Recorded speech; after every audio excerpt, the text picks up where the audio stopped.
A small fire crackled inside the ring of collected stones. As the sun fell, so too did the planet's temperatures.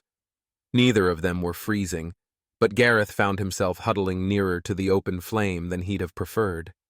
Penn had just finished clearing a small place under a dense bit of canopy near the river for them when she started to speak.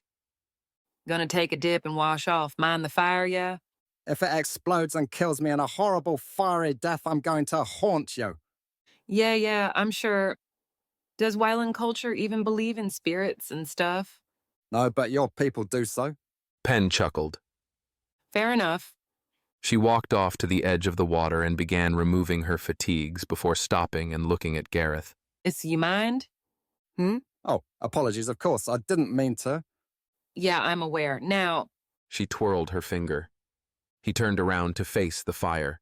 He'd never so closely inspected a legitimate open flame before, much less one this large, but as he watched it, he had to admit it had an almost hypnotizing nature to its flickering.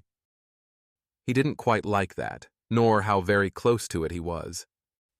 He heard Penn wade into the water and let out a satisfied sigh. oh, that's nice. You aren't injured, yes? Gareth asked without turning. Couple of scrapes and bruises, but I'll be fine. How about you? I didn't crush anything, did I? Not again, at least. No. I appreciate the care you took. Some ache in my hands from holding on so tightly as we fell, but no cracked shell or anything. Good. I suppose I should be thanking you once again. You really seem to be making a habit of saving my life. I believe this is the third time now. Second, and don't mention it, really. Your math might be off, Penn. There was the turret, that sniper on Raxia, and then now that's 3. Don't think the Raxia one counts. Not sure either of us were in any danger then. It just doesn't add up. What makes you say that? 'Cause we're standing here. They could have at the very least hit me first. You might have gotten to cover, but there's no way that slime ball was. And yet, They didn't. Why? dunno, don't really care either. Not my circus, not my monkeys. Gareth laughed. An interesting saying, but I think I understand. Are you really serious, though? You don't care? I care, but I did my job more than actually above and beyond. I was supposed to be relaxing on Raxia right now, nice and quiet. Instead, I'm jumping out the back of a ship on an impromptu camping trip with you. You mean that you won't be staying on the crew permanently? Suddenly, Gareth was less interested in the fire. I didn't think it was ever permanent. No offense, it has been nice. Nicer than I let on truly, but I'm quite clearly a bad luck charm for you guys. Best if I step away when I can. I see. He could hear the rush and splash of water as Penn stepped out of the river back onto the riverbank. After a moment and some shuffling, he could hear her heavy footsteps moving back towards him and the fire.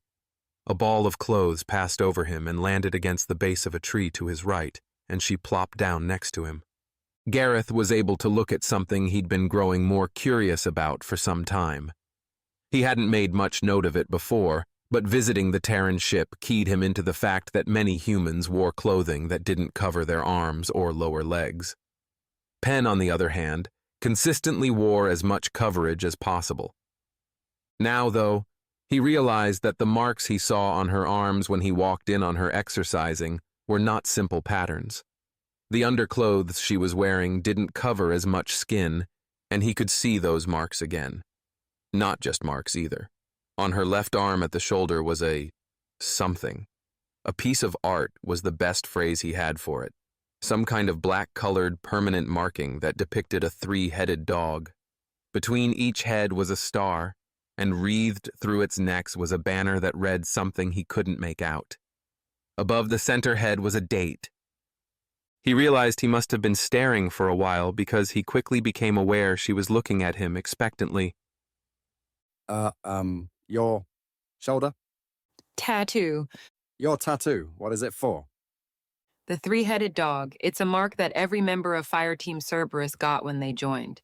The same collection of myths that Scylla comes from has him as the guardian of the underworld, a great beast that sat at the gates of hell. Impressive. Taking on the terror, such a myth instilled as one's own. I suppose that was the idea.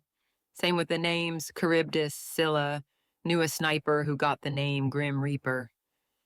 Gareth's eyes wandered back to the other marks. Down that arm was a deep line starting at the elbow and ending just above the back of her hand. On her right leg was an odd modeling pattern of skin that reached down from above her knee to her ankle. What? He hesitated to ask, unsure of too many things. She said nothing until he met her eyes. Then, with a finger, she brought his attention to the line down her arm. Nasty fucker with a knife. Long op, armor was busted all to hell, so the gauntlet had fallen off. He was trying to take the whole arm at the joint, didn't, but still managed to draw the thing down as I pivoted away. And, He pointed to her right leg. Thermite burned through a section of wall next to me on a ship action. Part of the wall fell on me and pinned me down. The reaction started to burn through my armor before Mac and Nurse got it off. Could have been a lot worse, to be honest. There's also... She straightened and pointed to 2 circular discolored depressions in her abdomen. First scars I ever got, clean shots through and through. He looked at the marks closely. It was odd to see how the healing process worked, not just in how it left a mark, but it was almost a confirmation and contradiction of humanity's well-known durability. He'd heard the stories and proof was right in front of him. Brutal injury, utterly lethal to him, and nothing left of it but a simple mark. And yet, he'd always imagined the concept as some kind of impenetrability, like a perfect armor against which all things faltered. It was a nice thought, easy in a way, like a fantasy, but it wasn't true. do they hurt? It was a dumb question he knew, but he was compelled to ask. Durin, like a bitch. Now, no. She shook her head. He had a thought. He'd seen her take some serious injury in the footage, but noticed no marks on her.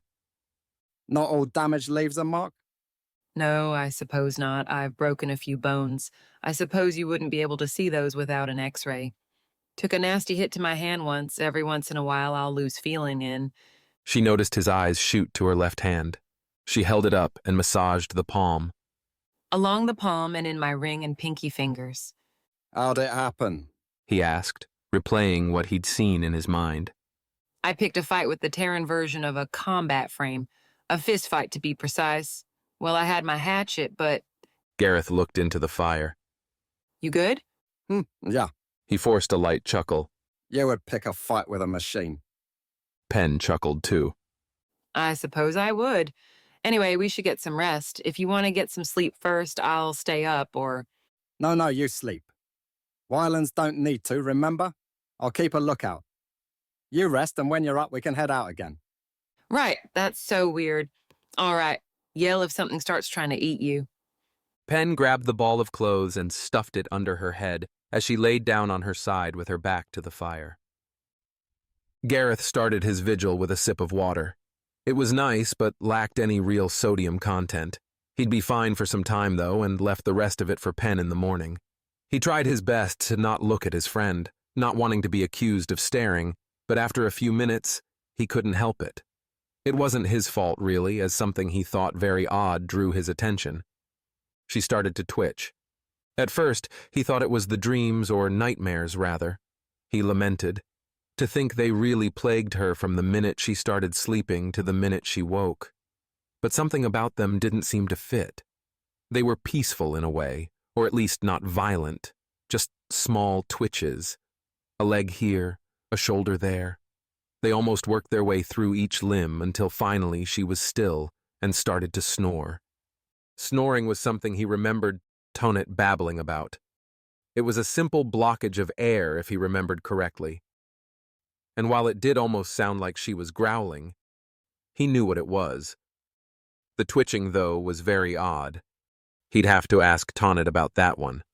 Hey everyone, hope you loved the video. Don't forget to give it a thumbs up and hit subscribe for more awesome sci-fi content.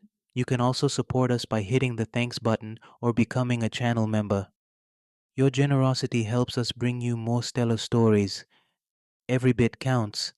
Thanks a bunch.